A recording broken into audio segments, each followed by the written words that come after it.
ESCP 김탁입니다.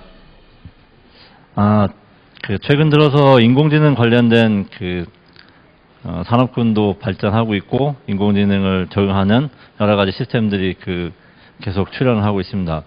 기존에 정보보호를 했던 사람들 입장에서는 정보보호 기술의 어떤 한계성, 더 이상의 어떤 새로운 기술이 나오지 않을 것 같다라는 한계성을 가지고 한정된 범위 내에서 보안을 수행을 하였는데, 최근 들어서 AI가 나온 이후부터는 인공지능 관련된 부분이 새로운 기술로 자리를 잡으면서 보안 시스템에도 여러 가지 인공지능을 접목시켜서 다양한 악성 코드라든지 해킹, 어떤 취약성들을 참조할 수 있는 그런 환경이 마련되고 있습니다. 그래서 저희가 제목을 잡은 것도 AI를 활용한 사이버 위협 대응 시스템을 잡았고요.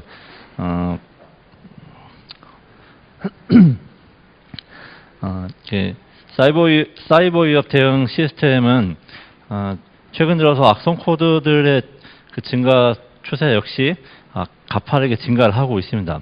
2007년도 이후부터 악성 코드의 숫자가 상당히 많이 늘어나고 있고, 현재 바이러스 토탈 기준으로 봤을 때는 하루에 130만에서 50만 건이 의심 파일로 접수가 되고, 그 중에 30만 건 이상이 악성 코드로 판단이 되고 있습니다. 마찬가지로 이 악성 코드 중에서도 잠재적인 위협을 갖고 있는 어떤 프로그램들도 상당히 많이 존재하고 있고요. 현재 모바일과 IoT의 발전에 더불어서 윈도우 기반의 악성 코드만 증가하는 것이 아니라 모바일 기반 악성 코드도 증가하고 있고, IoT 기반, 특히 리눅스 기반의 악성 코드들도 최근 들어서 상당히 많이 증가하고 있습니다. 그렇다고 하면 악성 코드는 왜 제작할까요? 악성 코드를 제작하는 기준은 정확하게 기준을 잡을 수는 없겠지만, 일단 수요자가 증가하기 때문에 당연히 악성 코드를 제작하고 배포하고 유통시키는 공급자들도 늘었다고 볼 수 있겠습니다. 그렇다면은 과연 악성 코드를 제작하고 배포하는 사람들은 돈을 벌기 위해서인가? 그것도 맞을 수 있을 것 같습니다. 왜냐하면 현재 약 600여 개의 가상화폐가 존재하고 있고, 이 가상화폐를 통해서 어떤 악성 프로그램이나 정보들을 공유하고 구매하고 판매하는 그런 상황들도 존재하고 있고요.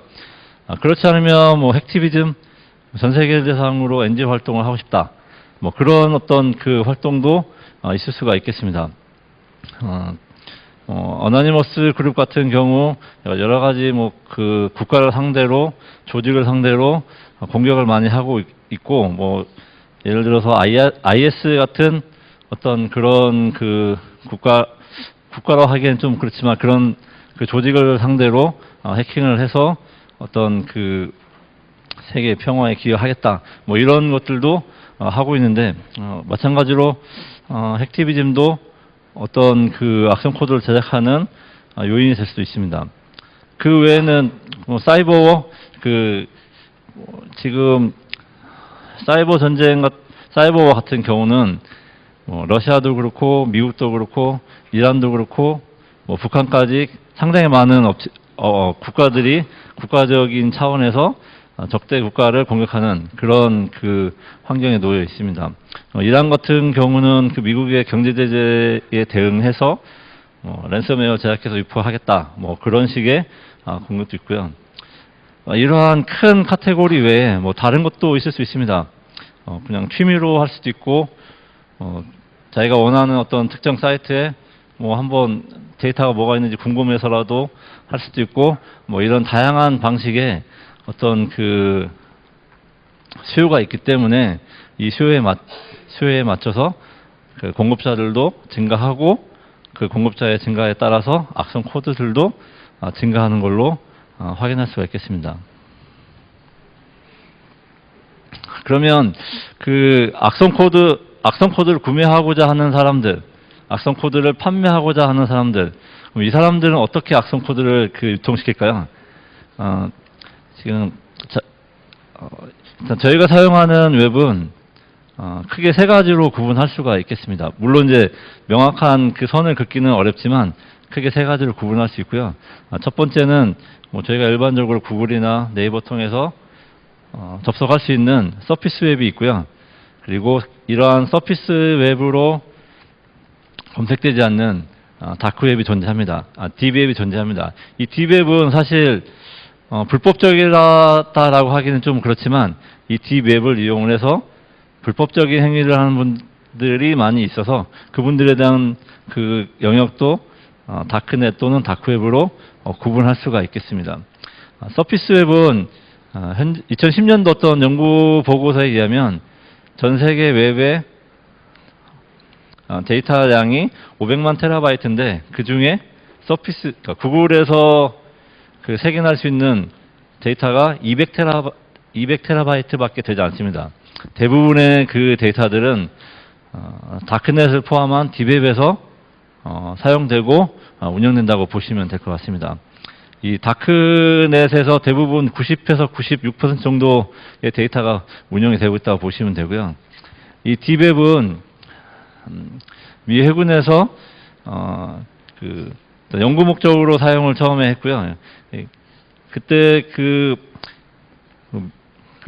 미군이라든지 어떤 미 정부 기관에 있는 분들이 해외 여러 지사에 파견 나가 있는데 그 사람들이 일반적인 웹을 통해서 특정 데이터 접속할 경우 적성국가라든지 뭐 다른 어떤 해커들에 의해 침입을 받을 수 있기 때문에 이런 것들을 방지하기 위해서 토르 프로젝트를 진행을 했고요. 이 토르 프로젝트가 결국은 이 딥웹과 다크웹을 활성화시킬 수 있는 그런 계기가 됐고요. 이 토 시스템은 토 프로젝트에 의해서 진행된 것들은 현재 저희가 사용하고 있는 일반적인 웹을 통해서 접속할 수는 없고 특정 토 브라우저가 있어야 되고 이 토 프로토콜 자체가 중간에 여러 가지 경유 서버를 두게 되고 경유 서버별로 사용자 인증을 계속하기 때문에 사실은 특정 서버를 하나 점거했다고 하더라도 소스하고 데스티네이션을 확인할 수 없는 그런 그 프로토콜로 구성이 되어 있습니다. 딥웹은 사실은 그 불법적인 웹은 아니고 여러 가지 그 본인들이 어떤 조직이나 뭐 그룹, 뭐 국가에서 사용하고 있는 데이터들이 외부로 유출되는 것을 좀 꺼려하는 그런 사람들이 많이 사용을 하고 있고 그런 데이터 중에는 뭐 의료 데이터도 있을 수 있고 학술 데이터도 있을 수 있고 어떤 국가 차원에서의 어떤 데이터들도 존재할 수가 있습니다. 하지만 딥웹 밑에 있는 다크웹, 다크넷은 사실은 그런 그 일반적인 단지 어떤 정부의 제재를 피하기 위해서 다른 사람들이 우리 데이터를 보는 걸 싫어해서 생기는 그런 그 네트워크는 아니고요. 이 다크넷에 들어가게 되면 다크넷에서는 여러 가지 뭐 마약이라든지 불법 무기라든지 아동 포르노라든지 여러 해킹 도구, 해킹 정보 이런 것들을 사고팔 수 있는 그런 구조로 되어 있습니다. 그래서 악성 코드를 배포할 수 있는 어떤 킷이나 악성 행위를 통해서 수집된 정보들을 사고팔 수 있는 그런 그 웹 환경이 다크넷이라고 볼 수 있겠습니다. 그러면 다크넷을 사용하는 그 유저들은 얼마나 되는지 2010년에서 12년 동안 그 옥스포드에서 토 프로젝트를 진행했는데 토 프로젝트 통해서 나온 그 어떤 그 전 세계 국가의 그 토 사용자들에 대한 정보를 도식화한 그 이미지가 있는데 디지털 소사이티에서 2015년도 판으로 개정해서 나온 자료가 하나 있습니다.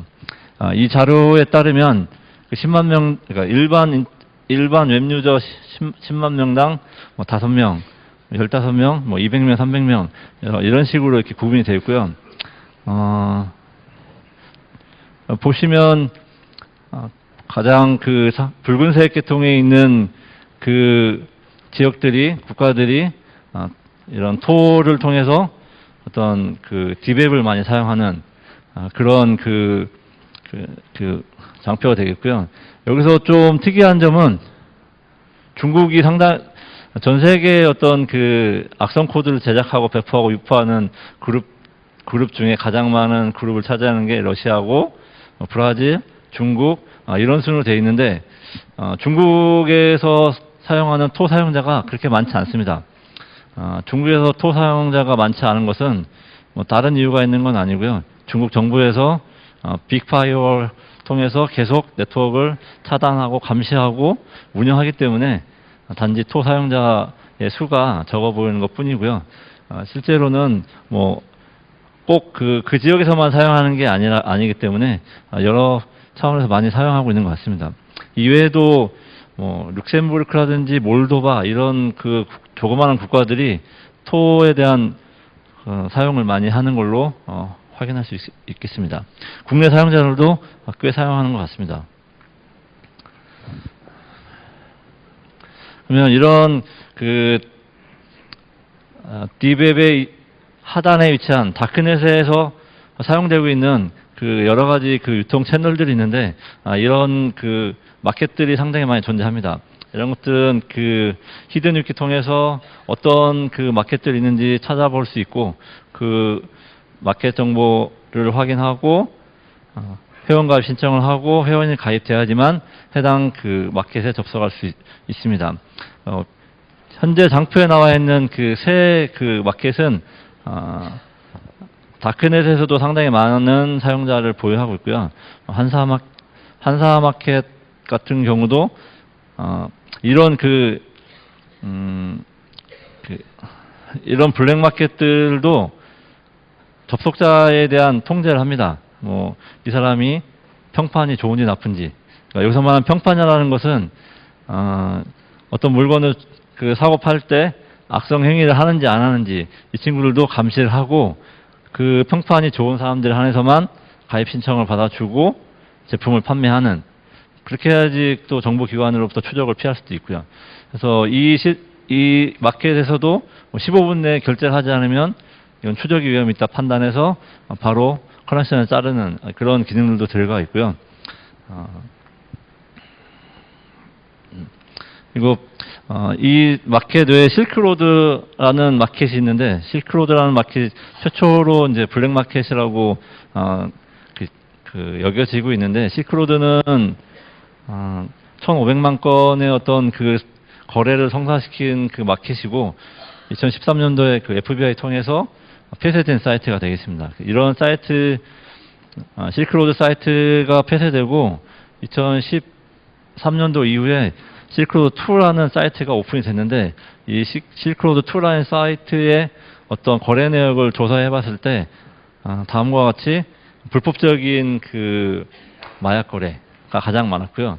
그리고 처방전이 없이도 구매할 수 있는 그런 뭐 어떤 신경안전제라든지 그 마약류하고 유사한 기전을 갖고 있는 그런 그 약품들을 판매하는 그런 매출이 가장 컸고, 그 외에 악성 코드라든지 악성 코드를 배포하는 뭐 익스플로이 킷, 악성 해킹을 통해서 얻은 여러 가지 정보들, 이런 것들을 그 주고 그러니까 판매하고 구매할 수 있는 그런 채널들도 있고요. 이것 외에도 여러 가지 뭐 어떤 그 물리적인 어떤 공격, 뭐 특정 사용자에 대해서 뭐 그 살인을 요청한다든지 뭐 어떤 그 몸에 상해를 입힌다든지 그러한 것들도 이러한 블랙 마켓을 통해서 거래가 되고 있습니다. 이 자료는 좀 오래된 자료이긴 하지만 그 익스플로이 킷을 설명하는데 가장 좋은 것 같아서 한번 골라봤고요. 익스플로이 킷은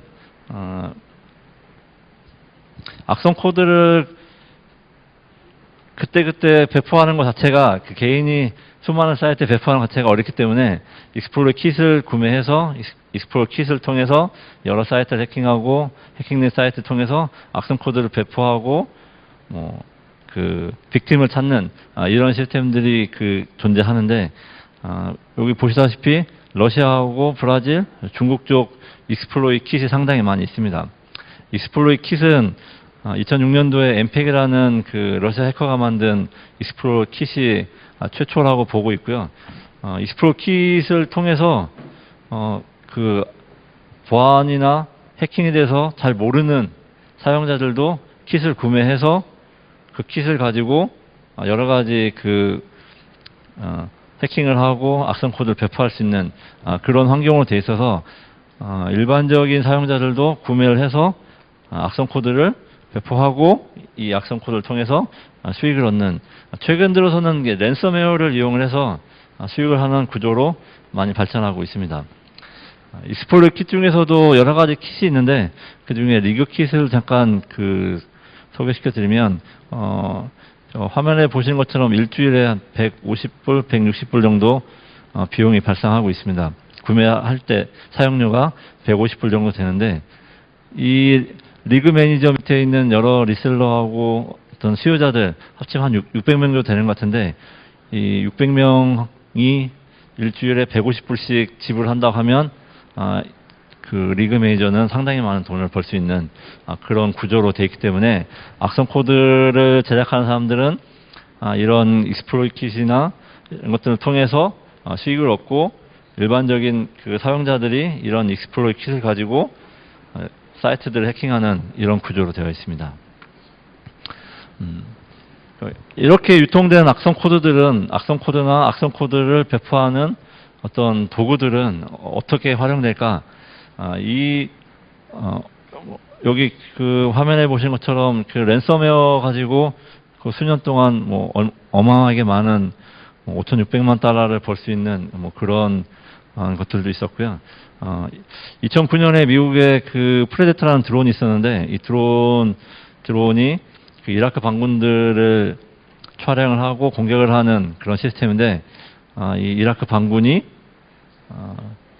그 드론 그 조종자들이 보고 있는 그 영상을 동일하게 보면서 드론 공격을 받기 전에 피신하는 이런 그 이상한 상황이 발생했는데, 차후에 밝혀진 거로는 그 이라크 반군이 러시아 해킹 툴을 단돈 25달러, 6달러 정도로 구매를 해서 드론하고 조종사 간의 어떤 그 위성 송출 그 영상을 획득을 해서 그 영상에 부인들을 찍히면 피신하는, 어마어마하게 비용을 들여서 개발한 드론이지만 사실은 26달러짜리 해킹 툴에 의해서 무참하게 깨지는 그런 경우들도 발생하고 있습니다.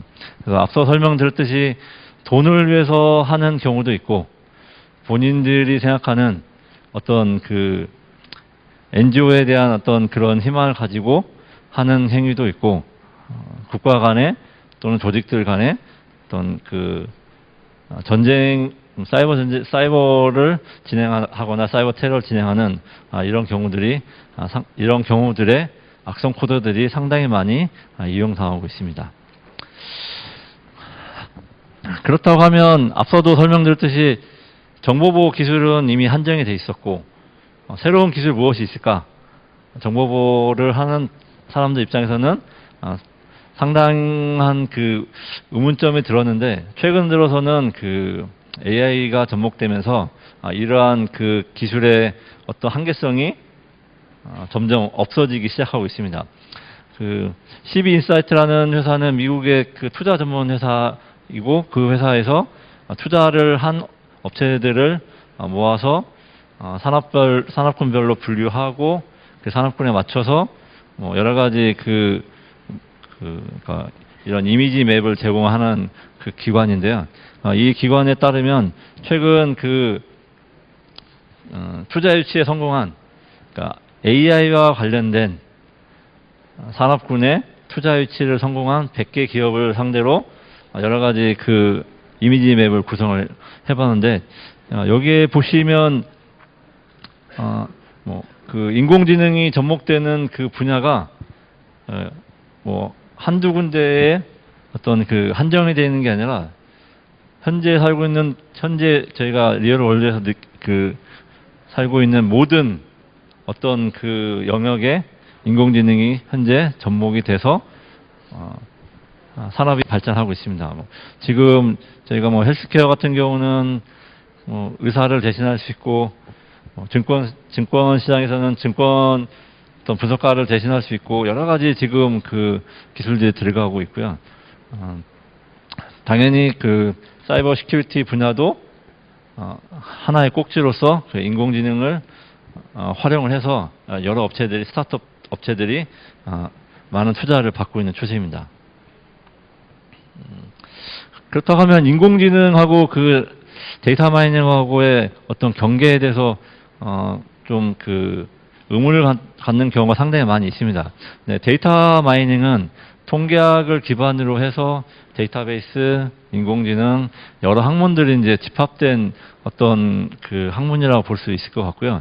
데이터 마이닝을 통해서 할 수 있는 것들은 일단 그 방대한 양의 데이터에서 특정 데이터를 추출해서 어떤 그 통계 정보라든지 어떤 것을 예측할 수 있는 그런 식의 그 어떤 기술이라고 보시면 될 것 같고요.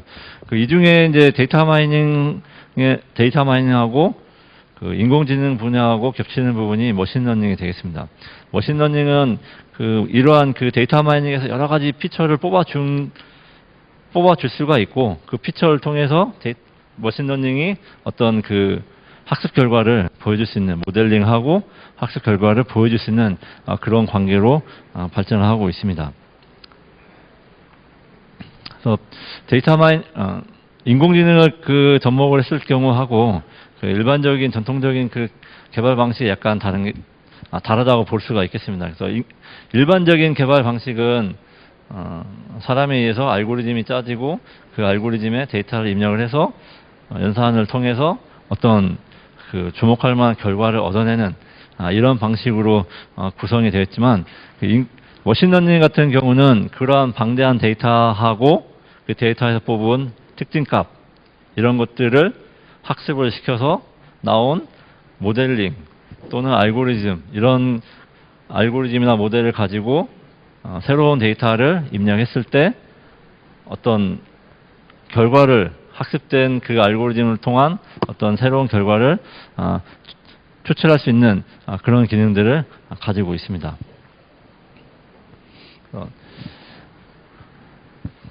머신러닝에 여러 가지 기능들이 있고 데이터 마이닝하고 겹치는 부분도 많이 있습니다. 하지만 최근 들어서는 그 머신러닝에 있는 여러 가지 그 기능들도 많이 그 사용이 되고 있지만 시큐리티 쪽에서는 딥러닝 기반의 어떤 방식이 많이 사용이 되고 있습니다. 딥러닝 기반에서 사용하고 있는 것은 앞서도 설명드렸듯이 엄청나게 많은 데이터가 있는데 이 데이터에서 특징을 뽑기가 상당히 어렵습니다. 데이터 마이닝을 잘하는 전문가들이 특징을 뽑아주면 좋겠지만 그런 숙련된 전문가들을 데리고 자료를 뽑기가 쉽지 않기 때문에 딥러닝과 같이 딥러닝을 통해서 그 특징을 추출하고 학습을 통해서 특징을 추출하고 그 특징을 통해서 새로운 데이터를 예측하는 그런 방식으로 가고 있습니다. 그래서 이제 딥러닝에서는 일반적인 데이터량보다 데이터가 사이즈가 크고 비정형적인 어떤 데이터들을 가공을 해서 어떤 정보를 만들어내는 그런 방식으로 발전을 하고 있습니다. 그러면 딥러닝이 잘할 수 있는 것은 무엇일까? 앞서도 설명드렸듯이 데이터 마이닝을 통해서 데이터 마이닝을 수행하는 전문가들에 의해서 특징을 뽑아야 되는데 그 특징을 뽑기가 일반적인 그 엔지니어 입장에서는 쉽지 않기 때문에 이 딥러닝을 통해서 이런 특징을 뽑게 되면 훨씬 더 정확하고 쉽게 뽑을 수가 있습니다.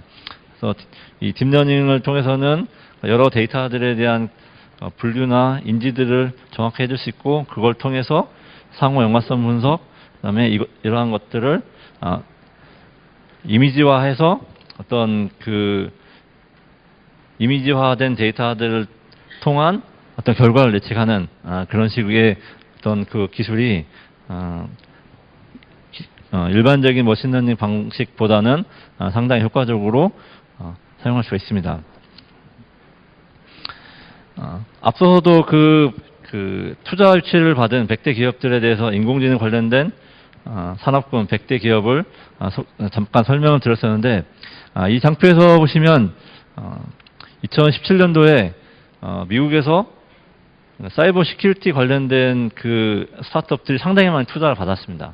그 상당히 많은 투자를 받은 80개 업체들을 이미지 카테고리로 분류하고 이미지화 시켰는데, 여기에 보시면 가장 많은 그 스타트업이 포함이 되어 있는 부분은 이상행위와 그 사용자 인증에 대한 부분, 이쪽에 대한 그 어떤 그 스타트업들이 가장 많았고요.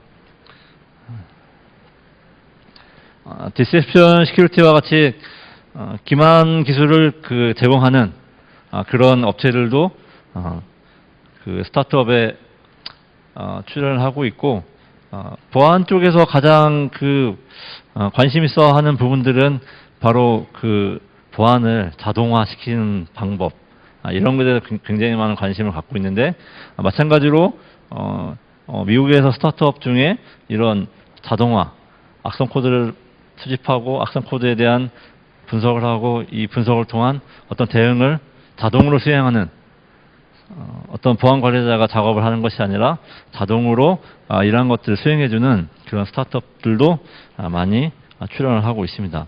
그리고 이러한 스타트업들이 상당히 많은 금액의 투자를 유치하고 있습니다. AI를 이용해서 그 뭐 여러 가지 일들을 할 수가 있는데, 지금 화면에 있는 것처럼 미국에서 그 오바마 대통령의 어떤 영상하고 그 어떤 그 목소리를 가짜 영상에 만들어서 가짜 영상에 목소리를 입히는 이러한 간을 이용한 기술들을 적용해서 한번 그 발표한 적이 있습니다. 그러니까 이러한 것들은 실제 오바마 대통령이 연설한 건 아니지만 오바마 대통령이 연설한 것처럼 쉽게 보여줄 수 있고, 마찬가지로 다른 사람들에 대한 영상도 이런 식으로 만들 수 있고, 목소리 또한 재현을 할 수 있습니다. 그러니까 이러한 것들은 그 AI의 어떤 순 기능이라고 저는 보고 있고요. 그럼 AI 기능에 뭐 역기능은 없을까? 당연히 있겠죠. 왜냐면 저렇게 그 오바마 대통령의 가짜 영상을 만들 정도면 그 영상을 통해서 다른 또 나쁜 행위를 할 수가 있고, 어떤 그 가짜, 그러니까 최근 들어서는 이러한 가짜, 그러니까 사람이 아닌 AI 목소리를 탐지하는 안티 AI도 개발이 되고 있습니다. 예를 들어서 피싱에 전화가 계속 걸려오는데 이거를 사람이 하는 게 아니라 AI를 통해서 목소리를 만들어서 계속 하게 되면 당연히 여러 가지 그 효과가 있겠죠. 그래서 그 안티 AI라는 기능도 지금 나오고 있고, 얼마 전 IBM에서는 딥라커라는 AI 기반의 악성 코드를 자체 제작한 적이 있습니다. 이걸 가지고 다른 행위를 하려고 한 건 아니고, 이 딥라커라는 악성 코드는 AI 기법을 이용을 해서 특정 타겟임을 확인을 하고, 특정 타겟이라고 확인이 되면 그 타겟에다가 랜섬웨어를 배포해서 시스템을 마비시키는 그런 기능을 갖고 있습니다. 당연히 보안 전문가들이 만든 악성 코드지만 악성 코드 개발자들도 충분히 이런 식의 어떤 그 악성 코드를 개발해서 사용할 수 있기 때문에 이런 거에 대한 주의가 필요하다고 보고 있습니다.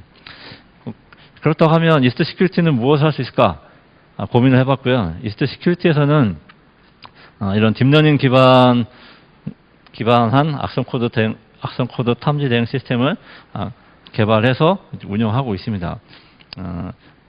이스트 시큐리티는 수천만 대의 그 알약 에이전트들을 보유하고 있고, 그 알약 에이전트에서 오는 정보 플러스 바이러스 토탈, 기타 분석가들을 수집한 여러 가지 악성 코드들을 이용을 해서 이 악성 코드들을 기반으로 해서 여러 가지 작업을 할 수 있는 그런 능력을 가지고 있습니다.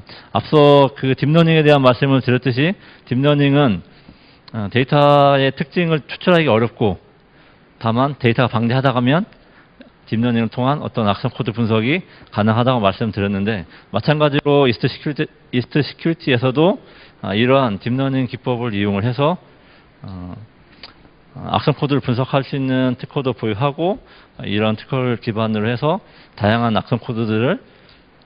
변종의 악성 코드들을 자동으로 분석할 수 있는 시스템을 구현했고요. 저희가 개발한 시스템에서는 크게 딥코어, 딥애널리시스, 딥인사이트에서 세 가지로 나눠볼 수 있고, 이 시스템에는, 이 스레드 인텔리전스라는 시스템에는 일반적인 정적 분석, 동적 분석, 네트워크 분석, 평판 기반의 분석이 들어가 있고요. 이거하고 더불어 AI 기반의 이스트 시큐리티에서 개발한 AI 기반의 악성 코드 분석 시스템도 포함이 되어 있습니다. 그래서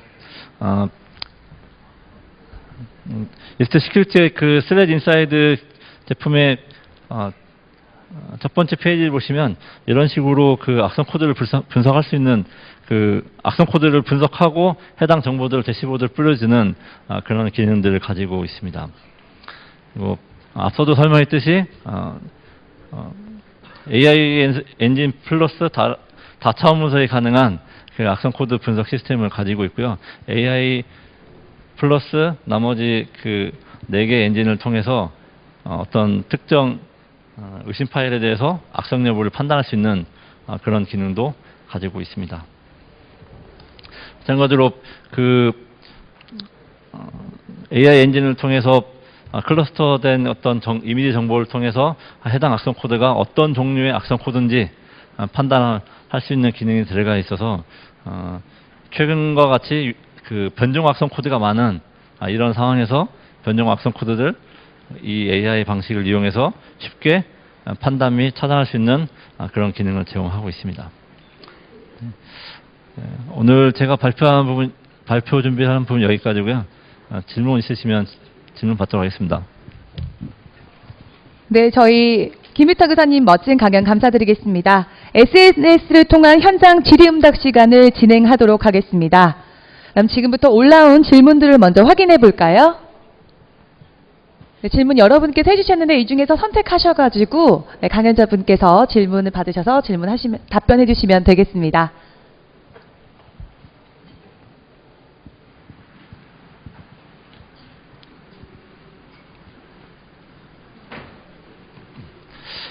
맨 밑에 AI를 활용한 사이버 위협 대응하는 것은 좋으나 역으로 AI를 이용한 악성 코드 유입이나 해커 공격이 더욱 강력해질 수 있는데 이에 대한 대응책이 있는지요?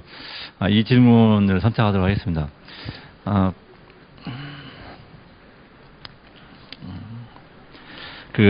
앞서도 잠깐 설명드렸듯이 AI를 이용한 공격도 굉장히 많을 것으로 판단을 하고 있습니다.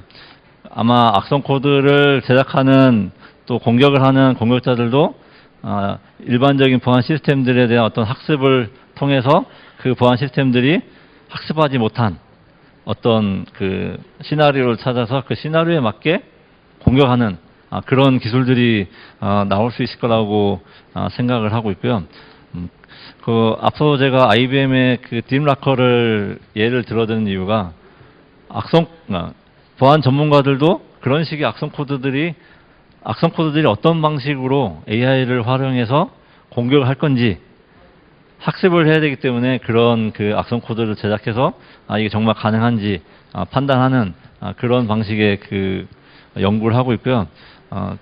물론 그 악성 코드들이 학습이 돼서 공격을 할 경우 쉽게 막기는 어렵다고 보고 있지만, 앞서도 그 디셉션 시큐리티라는 파트를 잠깐 설명드린 이유가 지금 저희가 일반적인 그 악성 코드 대응 시스템들 중에는 하니팟이 있는데 이 하니팟이 되게 단순하거든요. 근데 지금 디셉션 시큐리티에서 사용하고 있는 그런 기술들을 계속 기만 기술들을 업그레이드 한다고 하면 AI 쪽에서 악성 코드에서 보안 시스템을 학습하고 공격을 하는 기술들은 그런 디셉션 시큐리티를 통해서 충분히 막을 수 있다고 생각하고요. 제가 생각하는 그 인공지능이 사람을 대신해 모든 걸 해준다기보다는 사람이 어떤 판단할 때 결정적인 역할을 해주는 게 중요하다고 생각합니다. 그래서 자동화해서 악성 코드를 탐지하고 자동화해서 하는 것도 좋겠지만 결정적인 어떤 판단을 내릴 때는 그 보안 전문가가 판단을 내리고 작업을 수행한다고 하면 저러한 그 AI 기반한 위협이라든지 공격, 악성 코드에 대한 대응이 충분히 가능하다고 생각합니다. 네, 질문 한 개 정도 더 뽑아서 해주실 수 있으실까요? 아직 시간이 조금 남아있기 때문에 질문 한 개 정도 더 선택하셔서 답변해 주시면 감사하겠습니다. 새로운 형태의 악성 코드가 출현 시 탐지 및 대응까지는 얼마간의 시간이 소요될까요? 이 질문을 선택하겠습니다. 바이러스 토탈에서도 매일같이 악성 코드가 유입이 되는데 사실은 바로바로 판단하는데 이 판단된 이 악성 파일을 뭐 백신이라든지 보안 시스템에 바로 적용할 것이냐 말 것이냐 이런 문제가 사실 있습니다. 왜냐하면 앞서도 설명드렸듯이 하루에 판단된 악성 코드가 30만 개가 넘는데 이 30만 개를 DB로 만들어서 배포를 한다고 하면 매일같이 쌓여야 되는 악성 코드의 어떤 데이터베이스가 어마어마하게 커질 겁니다. 이 데이터베이스가 커지면 커질수록 백신이라든지 보안 시스템에서 해당 파일을 판단하는 어떤 그런 시간 자체가 오래 걸리기 때문에 이 부분에 대해서는 보안 업체들이 본인들의 시간들을 다 가지고 있습니다.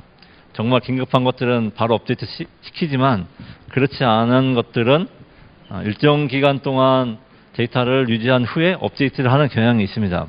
그래서 대부분의 보안 업체들이 저희가 봤을 때는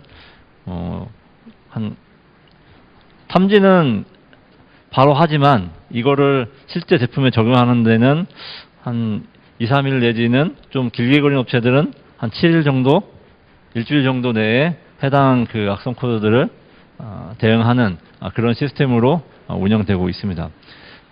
이러한 것들도 이제 클라우드로 해결하려고 노력도 하고 있고 여러 가지 방법을 사용은 하고 있는데 사실은 데이터량에 대한 악성 코드 어떤 탐지 패턴에 대한 데이터량이 적지 않기 때문에 계속 이런 데에 대한 연구는 진행이 되고 있습니다. 네, 마지막으로 하나만 더 답변 부탁드려도 될까요? 제가 아직 시간이 조금 더 남아 있어서 질문 하나만 더 답변 부탁드리겠습니다.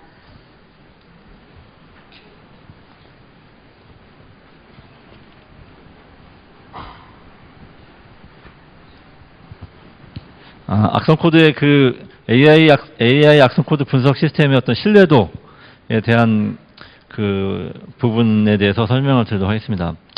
사실 AI 기반으로 악성 코드를 판단한다고 할 경우에 사실 오탐의 문제가 가장 크다고 생각을 하고 있습니다. 물론 이 AI 기반일 경우에만 오탐이 생기는 건 아니고 일반적인 제너럴 패턴이라든지 기타 다른 여러 방식들을 사용을 하는데 그 방식들도 사실은 오탐에 대한 문제가 상당히 많이 있습니다. 어떤 논문에서는 그렇게 표현하고 있습니다. 오탐은 전체 어떤 탐지력 중에 한 1% 정도는 오탐으로 칠 수도 있다.